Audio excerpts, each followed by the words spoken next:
Muy buenas noches, estimados compañeros. En el día de hoy vamos a hacer una exposición sobre los métodos de investigación cualitativa, su proceder y la fundamentación epistemológica. Somos estudiantes de la Universidad Pedagógica Experimental Libertadores en el programa de doctorado en educación. Para esto empezamos a abordar los tipos de investigación cualitativa, como es la etnográfica, que el principal autor es Malinowski en su obra Los Argonautas del Pacífico Occidental para el año 1922. En este se estableció que la etnografía está enfocada a un método de investigación antropológica, que en el sentido más estricto busca responder el retrato de una forma de vida, de la raza, del grupo, de los individuos. Además de esto, tiene una reconstrucción de todos los escenarios culturales e innatos. Es por esto que esta ciencia busca establecer un punto de confluencia que logre expresar o describir un grupo o cultura, llegando así a tener una perspectiva global de la misma etnografía. En el campo educativo tiene grandes aportes porque permite generar la descripción de los contextos, de las actividades y de las creencias del entorno educativo. Es por esto que en las fases de investigación se tiene un periodo previo al trabajo de campo que logra establecer las características del escenario. El trabajo de campo es de gran importancia porque permite el análisis intensivo de la información. Dentro de los ejemplos encontramos historias bibliográficas o profesionales, microetnográficas de pequeños grupos, estudios de clases, estudios de instalaciones y comparaciones de los individuos. Generalmente es usado para poder determinar diferentes modalidades de etnografía. Una antropológica que permite mostrar esos ambientes en donde se dan costumbres y creencias, una clásica que ya es más enfocada a describir a profundidad esa cultura, una sistemática que permite llevar un plano de la persona y la manera en que ellas interactúan entre sí, una interpretativa que ya conduce a un análisis a profundidad de esa etnografía, una etnografía crítica que ya tiene intervención el investigador e influye en la construcción de esos textos, y una etnografía de la comunicación que ya va detonando patrones culturales en las organizaciones. Por otra parte, tenemos la investigación fenomenológica hermenéutica que fue dada por Edmund Husserl, el cual estableció que esta investigación cualitativa está fundamentada en la experiencia de vida. ¿A través de qué? De la perspectiva del sujeto que tiene esa concepción. Describe esas experiencias o las experiencias de un grupo focal que permite acercar al concepto de ese fenómeno. Es una investigación más naturalista que busca experimentar sus vidas y significados con el objetivo de mostrar la propia conciencia de la vivencia vivida, se puede indicar. Otra investigación es el estudio de casos. Este permite, a través de un método o técnica de investigación que es usado en ciencias de la salud, pero que ahora nos ocupa en las ciencias sociales, en donde busca indagar un mecanismo o un sistema o varios a la vez. Ese estudio de casos busca entonces establecer cuál es la realidad social, cómo se centra a profundidad de manera particular y singular el individuo, cómo a través de un programa educativo puede generar intereses de investigación. Es por esto que el estudio de casos toma características, contextos, relaciones y significados para poder llegar a una visión holística que logre determinar la complejidad de ese estudio de casos y su singularidad. Continuamos con la historia de vida. Gracias, Maite. La historia de vida en las últimas décadas se ha estado viendo un renovado interés por la indagación de tipo narrativo biográfico. Y la historia de vida se puede considerar, por así decirlo, como la técnica insignia dentro de la metodología biográfica, porque es la que quizás le permita de una mejor manera al investigador acceder a ver cómo los individuos crean y reflejan el mundo social que los rodea. La historia de vida puede relatar tanto relatos de toda una vida como narraciones parciales de ciertas etapas o momentos biográficos. El término se refiere no solo al relato en sí, sino a toda la información acumulada sobre la vida del objeto de estudio, que en este caso es un sujeto. También pueden tener información procedente de etapas escolares, de fuentes sanitarias y de la labor realizada por él o por los investigadores.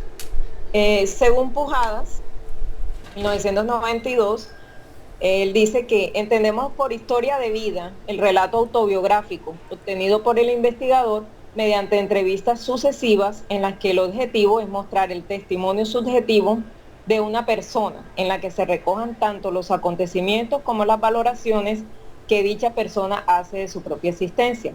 El investigador es solamente el inductor de la narración, su transcriptor, y también el encargado de retocar el texto. Continúa nuestra compañera Yesenia. La investigación-acción. El término investigación-acción fue acuñado por el psicólogo social Kurt Lewin en 1944. Para el enfoque o para comprender la realidad social. La investigación social es un proceso sistemático que busca comprender, explicar y predecir fenómenos sociales mediante la recopilación y análisis de datos empíricos. La investigación-acción es un proceso de comunicación que permite a la persona transformar su realidad social, según Habermas. Investigación social. La importancia de la investigación social en diversas áreas es crucial desde el campo de la sociología, la psicología, antropología, economía y la política, ya que proporciona información sobre cómo funcionan las sociedades y cómo se puede mejorar la vida de las personas. Ventajas y limitaciones de cada método. Por ejemplo, las encuestas pueden proporcionar datos cuantitativos sobre una gran población, pero puede estar sujeta a sesgos de muestras y respuestas. Las entrevistas en profundidad, por otro lado, pueden ofrecer perspectivas más detalladas, pero pueden ser costosas y consumir mucho tiempo. La investigación-acción es una forma de aprender haciendo, según David Cole. Los métodos se pueden incluir encuesta, entrevista, análisis de contenido, observación participante, experimentos sociales, entre otros.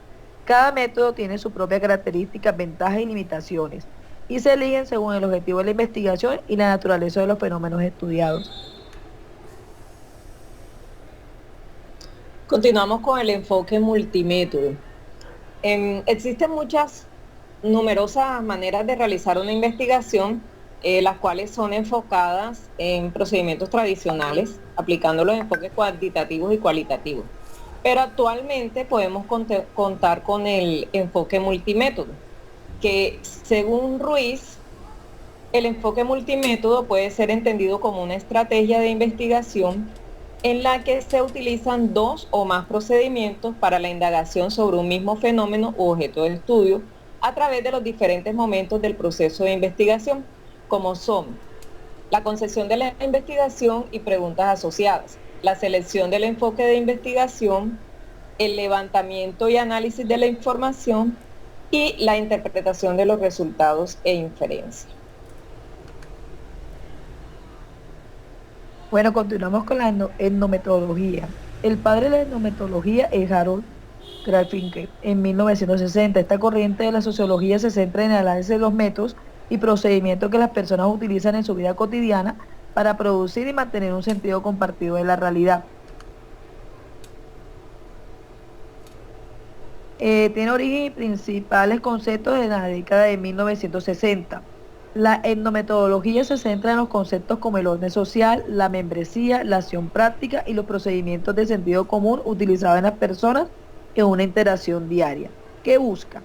Es un enfoque sociológico que busca comprender cómo las personas construyen y mantienen el orden social en su vida cotidiana a través de la observación y análisis de las prácticas y métodos utilizados en la interacción social.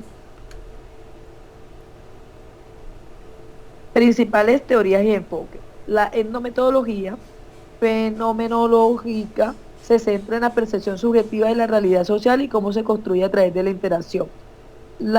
También tiene la conversacional, que analiza cómo se construye y negocia los significados en las conversaciones cotidianas. La investigación-acción es una forma de empoderamiento de las comunidades, según Kemi. Ejemplos de estudios de casos y donde se ha aplicado la etnometodología. Investigaciones como cómo se realizan y se interpretan actividades cotidianas como las conversaciones telefónicas, las reuniones laborales o las interacciones en redes sociales. La investigación es un proceso cíclico de planificación, acción, observación y reflexión. Lewis. Bueno, las contribuciones de la etnometodología al campo de la investigación social se ha ampliado, puesto que la comprensión de cómo se produce y se mantiene el orden social en contextos específicos, y se ha cuestionado suposiciones previas sobre la naturaleza de la realidad social. El estudio de la interacción en el aula, observación detallada de cómo los profesores y los estudiantes interactúan durante las clases para comprender cómo se construye y se negocia el conocimiento en el contexto educativo. Análisis de las prácticas de evaluación. Primero, la investigación sobre los maestros diseña y aplican evaluaciones en función de las normas sociales y culturales y cómo los estudiantes interpretan y responden a estas evaluaciones. Segundo, estudio de grupos de estudio. Observación participante de grupos de estudiantes que se reúnen fuera del horario escolar para estudiar juntos con el fin de comprender cómo se organizan y funcionan estos grupos para el aprendizaje colaborativo. Estos ejemplos ilustran cómo la metodología puede aplicarse en el contexto educativo para analizar las prácticas sociales y culturales que influyen en la enseñanza y en el aprendizaje. Muchas gracias. Muchas gracias a todos por su atención.